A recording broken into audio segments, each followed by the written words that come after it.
오늘 본문 말씀은 성경에서 가장 난해한 구절 중에 하나로 꼽힙니다. 사본학상에 어려움이 있는데 킹 제임스 성경으로 7절을 보시면 하늘에서 증거하는 이가 셋이니 아버지와 말씀과 성령이 합하여 하나라고 되어 있습니다. 하늘의 세 증인은 다른 모든 영어 성경에 나오지 않고 우리 한국 성경에도 나오지 않고 오직 킹 제임스 성경에만 나옵니다. 왜 그런 일이 일어났는가? 그 이유는 성경의 원본이 없어졌기 때문입니다. 성경의 원본은 없고 수천 개의 사본만 남아 있습니다. 오늘날 우리가 사용하는 성경은 성경학자들이 그 수천 개의 사본을 기초로 해서 최대 공약수격인 표준판을 만들고 그 표준판을 기초로 해서 각 나라 말로 번역한 것입니다. 그리고 표준판에는 여러 사본상의 불일치를 각 주에 적어 놓았습니다.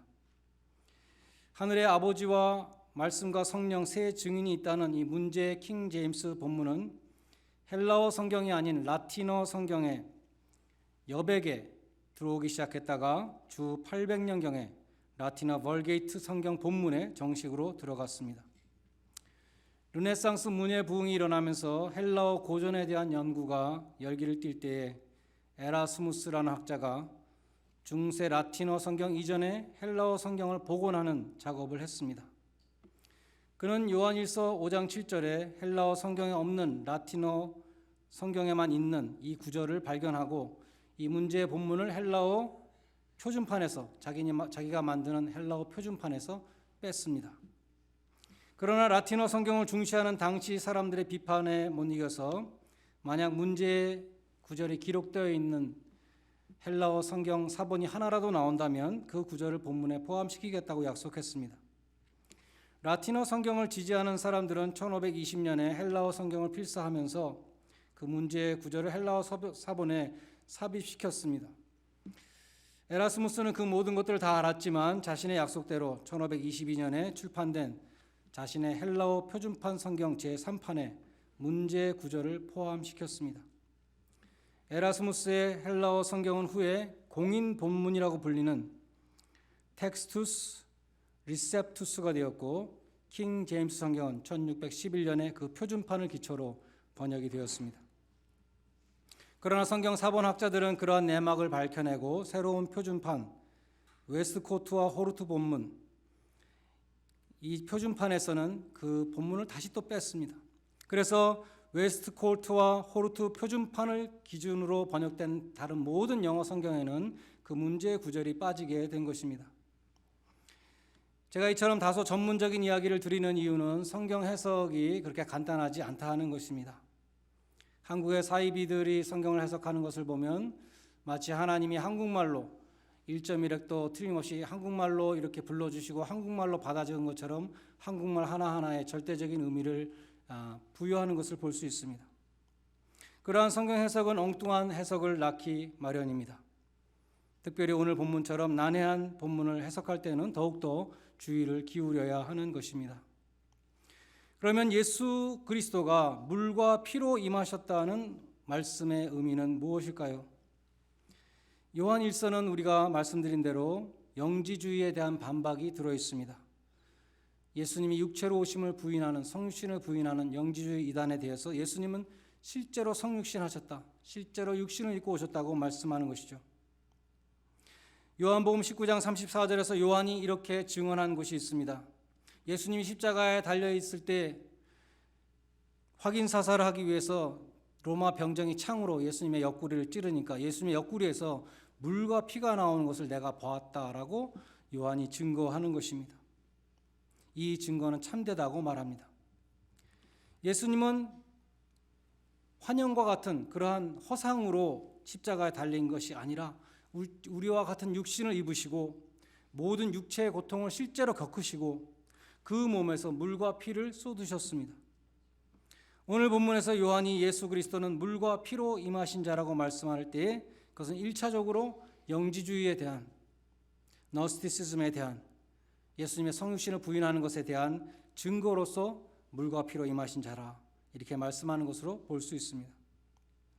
나아가서 많은 주석가들은 물과 피를 예수님의 세례와 예수님의 십자가와 연결을 시킵니다. 예수님의 세례와 십자가는 예수님의 공생의 첫 번째 사건과 마지막 사건이죠. 먼저 이 물과 세례는 밀접한 관계가 있습니다. 물 세례를 줬기 때문입니다. 물은 더러운 것을 씻는 것이기 때문에 죄 사함을 표하는 그 세례를 줄 때 물로 세례를 줬습니다.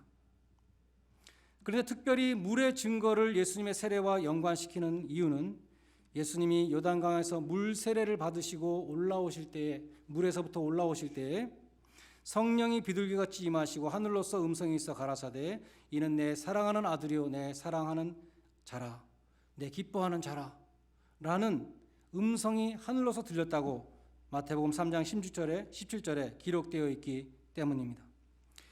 예수님이 물 세례를 받으셨을 때에 성부 하나님께서 예수가 그리스도이심을 증거하신 것입니다. 성경에 보면 예수님이 세례를 받고자 하실 때 세례 요한이 당황했죠. 어떻게 주님이 나한테 세례를 받으실 수 있습니까? 제가 감당치 못하겠습니다. 그러나 예수님은 그렇게 말씀하셨습니다. 이렇게 함으로 내가 세례를 받음으로 하나님의 모든 의를 이루는 것이 합당하다 말씀하셨습니다. 예수님이 세례를 받으셨다는 것은 스스로 죄인의 위치에 자처하신 것입니다. 세례라는 것은 죄인의 죄를 씻는 예식이었는데 죄가 없으신 예수님은 세례를 받으실 필요가 없었지만 세례를 받으심으로 자기를 낮추시고 죄인의 입장이 되신 것입니다. 그리고 주님은 십자가에서 죄인의 대표로 피 흘리셨습니다. 이것이 피의 증거입니다. 속죄의 피에 대해서 베드로 사도는 오직 흠없고 점없는 어린 양 같은 그리스도의 보배로운 피로 우리가 구속되었다고 말씀했습니다. 예수님이 십자가에서 흘리신 피는 그가 세상 죄를 지고 가는 어린 양이시고 고난받는 종이시고 우리의 죄악을 사해 주신 구주이심을 증거하는 것입니다. 복음서들을 보면 다른 그 무엇보다도 예수님의 고난과 십자가의 죽으심을 가장 자세하게 가장 비중 있게 기록하고 있습니다. 왜 그런가? 십자가의 부활은 복음의 가장 중요한 핵심이며 십자가에서 흘린 피가 바로 예수가 그리스도이심을 증거하기 때문입니다. 성경대로 그리스도께서 우리를 위하여 죽으셨다. 고린도전서 15장 3절은 말씀합니다. 찬송가 가사에도 그런 가사가 있습니다. 그 피가 마음속에 큰 증거됩니다. 예수님의 십자가의 피가 증거가 됩니다. 예수님이 그리스도시라는 증거가 되는 것입니다. 세 번째, 성령의 증거가 있다고 했습니다. 예수님이 떠나시면서 이제 보혜사 성령이 오시면 나에 대해서 증거할 것이다. 성령님이 하시는 일은 예수님에 대해서 증거하는 것입니다. 성령의 역사를 통해서 우리는 십자가에서 예수님이 흘리신 그 피가 바로 나를 위해서 흘리신 것이다 라는 것을 깨닫게 되는 것입니다. 성령님은 예수 그리스도가 바로 나의 구주라는 것을 깨닫게 해주십니다. 그리스도께서 우리를 위하여 죽으심으로 우리에게 대한 하나님의 사랑을 확정하셨는데 그 하나님의 사랑을 우리 마음에 부어주시는 분이 성령님이시라고 로마서 5장 5절은 말씀합니다. 찬송가 150장 3절 가사에 보면 이런 가사가 있습니다. 험한 십자가에 주가 흘린 피를 믿는 마음으로 바라보니 나를 용서하고 내 죄 사하시려 흘리신 보혈이라. 험한 십자가에 주님께서 흘리신 피를 믿는 마음으로 바라보니 그 피가 바로 나를 위하여 내 죄를 용서하시고 나를 위해서 흘리신 보혈이라는 것을 깨닫게 된다는 것입니다. 그것이 성령의 감화로 깨닫게 되는 것입니다. 그것이 성령의 증거입니다. 이렇게 볼 때 물의 증거, 이것은 예수님이 세례를 받으실 때 성부 하나님께서 하늘로서 증거하신 것이죠. 이는 내 사랑하는 아들이요 기뻐하는 자라. 피의 증거란 성자 예수님이 십자가에서 보여주신 증거입니다. 성령의 증거는 성령께서 하나님이 신자의 마음에 증거하시는 것입니다. 그러므로 증거하는 이가 셋이며 물과 피와 성령이 증거가 하나이다라는 이 말씀은 성부 하나님의 증거, 성자 예수님의 증거, 성령 하나님의 증거가 하나라는 뜻으로 볼 수 있습니다. 신명기 19장 15절에 보면 죄를 확정할 때 두세 사람의 증인으로 확정하라.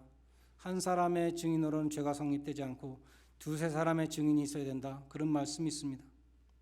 그런데 만일 두세 사람의 증거로도 우리가 참으로 받는다면 성부, 성자, 성령 하나님의 증거는 얼마나 더 큰 증거가 되겠는가? 오늘 본문 말씀은 반문합니다. 그리고 그러한 하나님의 증거를 믿지 않는 자가 있다면 하나님을 거짓말하는 자로 만드는 것이다 라고 말씀하는 것입니다. 그처럼 물과 피와 성령을 통해서 성부 하나님, 성자 하나님, 성령 하나님께서 친히 증거하시는데 증거하시는 내용이 무엇인가? 그것이 9절과 11절에 나와 있습니다. 9절에 보면 하나님의 증거는 그 아들에 관한 것이다. 그리고 11절과 12절에 보면 하나님의 증거는 아들을 믿는 자에게 영생을 주시는 것이다 라고 말씀합니다. 한마디로 하나님의 증거는 아들 안에 있는 영생입니다. 아들을 믿는 자에게 영생을 주신다는 것이 하나님의 증거인 것입니다. 오늘 본문 13절은 요한 1서를 쓰는 목적을 말씀했습니다. 내가 하나님의 아들의 이름을 믿는 너희에게 이것을 쓴 것은 너희로 하여금 너희에게 영생이 있음을 알게 하려 함이라. 요한복음을 기록한 목적과 같습니다. 요한복음 20장 31절에 보면 오직 이것을 기록함은 너희로 예수께서 하나님의 아들 그리스도이심을 믿게 하려 함이요 또 너희로 믿고 그 이름을 힘입어 생명을 영생을 얻게 하려 함이니라 라고 기록되어 있는 것입니다. 오늘 본문은 예수의 이름을 믿는 자에게 하나님이 주시는 유업을 말씀합니다. 여러분이 예수를 믿는 분들이라면 잘 들으셔야 됩니다. 내가 예수를 믿으니까 하나님이 나한테 무엇을 주시는가? 나에게 주시는 것은 영생입니다. 영생의 값이 얼마입니까? 놀랍게도 공짜입니다. 한 달밖에 못 산다고 어떤 의사에게 진단받은 사람이 당신에게 10년을 더 살게 해줄 때가 얼마를 주시겠습니까? 자기가 갖고 있는 돈을 다 내놓을 것입니다. 10년을 더 살게 해준다면. 그런데 영생의 값이 공짜라는 것입니다. 왜냐하면 값으로 따질 수 없는 예수 그리스도의 보혈로 그 값을 치르셨기 때문에 우리는 믿기만 하면 공짜라는 것입니다. 믿을 수가 없다, 도저히 믿을 수가 없다고 생각하는 분이 계십니까? 그렇다면 성부, 성자, 성령님 삼위일체 하나님의 증거를 믿지 않는 것이기 때문에 하나님을 거짓말하는 자로 만드는 것이다. 오늘 본문은 말씀하고 있습니다. 영생이란 무엇입니까? 영원히 사는 것입니다. 죽지 않는 생명, 끝이 없는 생명입니다. 바로 하나님의 생명입니다. 여기에 비하여 우리의 육신의 생명은 무엇입니까? 일시적인 생명입니다. 없어지는 생명입니다. 유한한 생명입니다. 야고보서 4장 14절에 너희 생명이 무엇이뇨? 너희는 잠깐 보이다가 없어지는 안개 같은 존재라고 말씀하고 있습니다.